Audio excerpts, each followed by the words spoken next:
South ఇండియాలోని అతి తక్కువ ధరలకి రత్నాలనందించే ఏకైక సంస్థ 6JVR.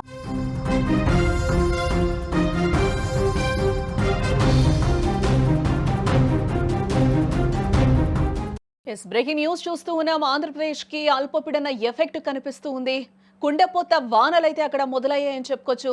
పలు జిల్లాలకు ఫ్లాష్ ఫ్లడ్స్ అలర్ట్స్ కూడా అధికారులు ఇప్పటికే జారీ చేయడం జరిగింది. ఇటు అనంతపురం, కర్నూలు, కడప, చిత్తూరు, కృష్ణా, గుంటూరు, అలాగే ప్రకాశం, నెల్లూరు జిల్లాలకు ఫ్లడ్ అలర్ట్ అయితే అధికారులు జారీ చేయడం జరిగింది. ఇప్పటికే పలు స్కూల్స్కు ఈరోజు సెలవులు కూడా అక్కడ ఆంధ్రప్రదేశ్లో ప్రకటించడం జరిగింది.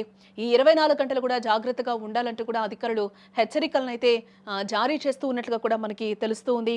తీవ్ర అల్పపీడన నేపథ్యంలో రాయలసీమలోని అనంతపురం, కర్నూలు, కడప, చిత్తూరు జిల్లాలకు వాతావరణ శాఖ అధికారులు ఫ్లాష్ ఫ్లడ్ అలర్ట్ అయితే జారీ చేయడం జరిగింది. ఇటు మరోవైపు కోస్తాలోని కృష్ణా, గుంటూరు, ప్రకాశం, శ్రీ పొట్టి శ్రీరాములు, నెల్లూరు జిల్లాలకు ఫ్లాష్ ఫ్లడ్ అలర్ట్ ని జారీ చేశారు. ఆయా జిల్లాలో ఆకస్మిక వరదలు సంభవించే అవకాశం కనిపిస్తుందని కూడా అధికారులు చెప్తూ ఉన్నారు. తీవ్ర అల్పపీడనం వాయుగుండంగా మారే అవకాశం ఉందని కూడా అధికారులు అంటూ ఉన్నారు. రాష్ట్రంలో చూస్తే ఉదయం 8 గంటల వరకు కూడా ఒక మోస్తరు వర్షపాతం అయితే నమోదైనట్లుగా కూడా తెలుస్తోంది. కాళహస్తిలో చూస్తే 18 సెంటీమీటర్లు, తొట్టంబెడలో 18 సెంటీమీటర్లు, అలాగే కోడూరు, ఆత్మకూరులో 18 సెంటీమీటర్ల మధ్యలో వర్షపాతం నమోదైంది. అలాగే వెంకటగిరిలో చూస్తే 13 సెంటీమీటర్లు, సూళ్లూరుపేటలో 13 సెంటీమీటర్లు, తిరుపతిలో 11 సెంటీమీటర్లు, గూడూరు 11 సెంటీమీటర్లు, కందుకూరు 11, అలాగే తడ 10, రావూరు 9 సెంటీమీటర్లు, అలాగే నెల్లూరులో సైతం 9 సెంటీమీటర్ల వర్షపాతం అయితే నమోదైనట్లుగా కూడా తెలుస్తుంది. అల్పపీడనం వాయుగుండంగా బలపడే అవకాశం ఉన్న నేపథ్యంలో కూడా వర్ష సూచన ఎక్కువగా కనిపిస్తూ ఉంది.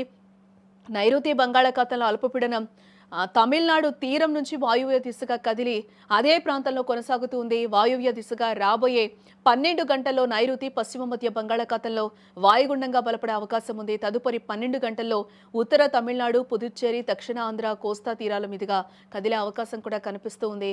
దక్షిణ కోస్తాలో చాలా చోట్ల తేలికపాటి నుంచి మోస్తరు వర్షాలు లేదా ఉరుములతో కూడిన జల్లులు కురిసే అవకాశం ఉంది. భారీ నుంచి అతి భారీ వర్షాలు, కొన్ని చోట్ల అత్యంత భారీ వర్షాలు 1-2 చోట్ల కురిసే అవకాశం కనిపిస్తోందని కూడా అధికారులు చెప్తూ ఉన్నారు. అలాగే రాయలసీమలో తేలికపాటి నుంచి మోస్తరు వర్షాలు లేదా ఉరుములతో కూడిన జల్లులు చాలా చోట్ల కురిసే అవకాశం ఉంది. భారీ నుంచి అతి భారీ వర్షాలు కొన్ని చోట్ల, అత్యంత భారీ వర్షాలు 1 లేదా 2 చోట్ల కురిసే అవకాశం కనిపిస్తున్న నేపథ్యంలో అధికారులు అయితే ఇప్పటికే అలర్ట్స్ కూడా జారీ చేస్తున్న పరిస్థితి అయితే కనిపిస్తూ ఉంది. ఎమర్జెన్సీ అయితే తప్పితే బయటకి రావద్దు అంటూ కూడా అధికారులు చెప్తూ ఉన్నారు. ఎవరైతే స్కూల్స్కి పిల్లలు వెళ్తున్నారో స్కూల్స్కి కూడా ఇప్పుడే అక్కడ సెలవులు కూడా ప్రకటించడం జరిగింది. ఈ నేపథ్యంలో మత్స్యకారులకు కూడా అలర్ట్స్ అయితే జారీ చేస్తూ ఉన్నారు అధికారులు.